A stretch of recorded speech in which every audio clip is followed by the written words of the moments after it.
नमस्कार, आप देख रहे हैं फौजी जनता पार्टी का यूट्यूब चैनल और आज हमारे साथ चर्चा में है फौजी जनता पार्टी के राष्ट्रीय अध्यक्ष श्री राम मेहर मलिक जी। तो जो पूरी दुनिया में जो आफत आई हुई है कोरोना महामारी की, उसकी पिछले 1.5 साल से पहले से ही 2 लहरें आ चुकी हैं और तीसरी लहर के भी संकेत आ रहे हैं। तो आपका इन पे क्या विचार है? देखिए, पहली बात तो मैं ये साफ कर देना चाहता हूँ, देखिए किसी को भड़काने की बात नहीं कर रहा हूँ, ना मैं किसी को मिसगाइड कर रहा हूँ, लेकिन जैसा बहुत बुद्धिजीवियों ने भी कहा है और जैसे हालात नज़र आ रहे हैं, ये महामारी जो है एक साजिश नज़र आ रही है। ये एक ग्लोबल साजिश है, ग्लोबल कंस्पिरेसी है, ऐसा लग रहा है। देखिए, और हमारे भारत की तो मैं बिल्कुल दावे के साथ कह सकता हूँ, भारत के अंदर जो महामारी आई थी हमारे प्रधानमंत्री की देन थी। वो हमारे प्रधानमंत्री महोदय की देन थी।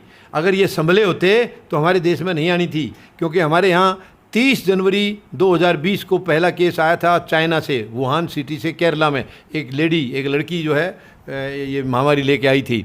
और 3 दिन के बाद फिर 2 केस आए, वो भी वुहान सिटी से, केरला में।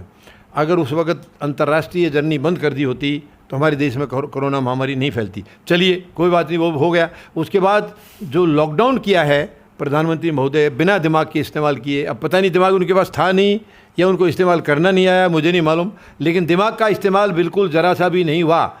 लॉकडाउन लगाने के टाइम उन्होंने एक बार भी ये नहीं सोचा कि बाकी देश की जनता को आपकी तरह एसी में बैठ के खाना नहीं मिलता है, उनको कमाने जाना पड़ता है, उनको सुबह मजदूरी करने जाना पड़ता है, किसी को कुछ और काम करना पड़ता है, तब शाम तक 400-500 रुपये जो लेके आएंगे तो उनके घर में चूल्हा जलेगा। और इन्होंने अचानक 24 तारीख को सब कुछ बंद कर दिया। उनकी तरफ ज़रा सा भी नहीं सोचा कि वो कल क्या खाएंगे, और जनता सड़कों पर आ गई है। यानी एक तरफ तो ये ज़रूरत महसूस की जा रही थी कि हमें जो है ना शारीरिक दूरियां बनानी हैं, दूरियां बना के रखना है, और एक तरफ लोग परेशान हो गए। लोगों के मुंह से ये निकल रहा था कि महामारी शायद हमें माफ़ कर सकती है, बख्श दे दी, लेकिन भूख हमें माफ़ नहीं करेगी। तो लोगों के पास कोई ऑप्शन नहीं था, सड़कों पर निकल लिए, और कितने लोगों ने जान दी है। ये लोग आंकड़े तो दिखाते नहीं हैं, इतनी गैर जिम्मेदार सरकार है, कभी भी कोई आंकड़ा ये सच्चा नहीं दिखाते। खैर, उसके बाद पिछली महामारी से जैसी वो महामारी ख़त्म हुई, दूसरी लहर क्यों आ गई, कैसे आ गई अचानक से? कुछ और तो गड़बड़ हुई नहीं थी यहाँ। और इस बीच में सरकार ने क्या किया? कुछ नहीं किया, कोई प्रिकॉशन नहीं लिया, कोई ना अस्पताल बनाए हैं, ना ऑक्सीजन प्लांट लगाए हैं। और दूसरी लहर में इतनी दुनिया मरी है, इतने परिवार बर्बाद हुए हैं, किसी परिवार के 3-3, 4-4 बुजुर्ग चले गए हैं, बड़े लोग चले गए, और छोटे बच्चे रह गए हैं, 1 या 2। बहुत ही मतलब उनको जितना याद करेंगे उतना ही तकलीफ़ महसूस होगी। बहुत ही डरावना सीन था ये। तो ये भी अचानक से एकदम से कैसे बढ़ गई है, ये चिंता की बात है। कहीं ना कहीं इसमें साजिश नज़र आ रही है। और अब सुनने में आ रहा है तीसरी लहर आएगी। देखिए, आज तकरीबन शांत है देश में, थोड़े बहुत हल्के फुल्के केसेस आ रहे हैं। और अगर वो बढ़ती है तीसरी लहर, तो वो क्यों बढ़ेगी, किस वजह से बढ़ेगी?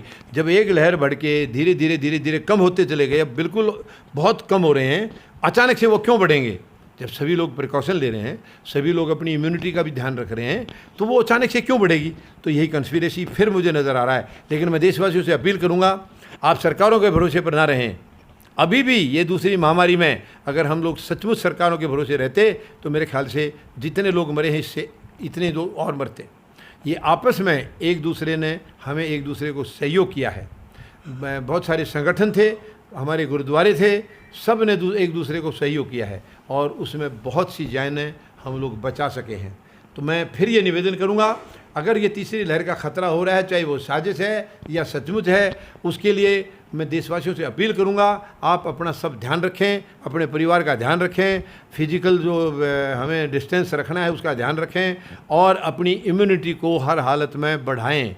इस टाइप की चीज़ों का हम सेवन करें जिससे हमारी इम्यूनिटी बढ़े। यही हमारे पास सबसे ज़बरदस्त रास्ता है। मैं कहता हूँ, अगर हम प्रिकॉशन लेंगे तो ये वैक्सीन से भी ज़्यादा ताकतवर है। अगर हम प्रिकॉशन लेते हैं, प्रॉपर इम्यूनिटी बढ़ाते हैं, तो हमें कोई ख़तरा नहीं होगा। मुझे उम्मीद है देशवासी इस पर गौर करेंगे। धन्यवाद। जय जवान, जय किसान, जय हिंद।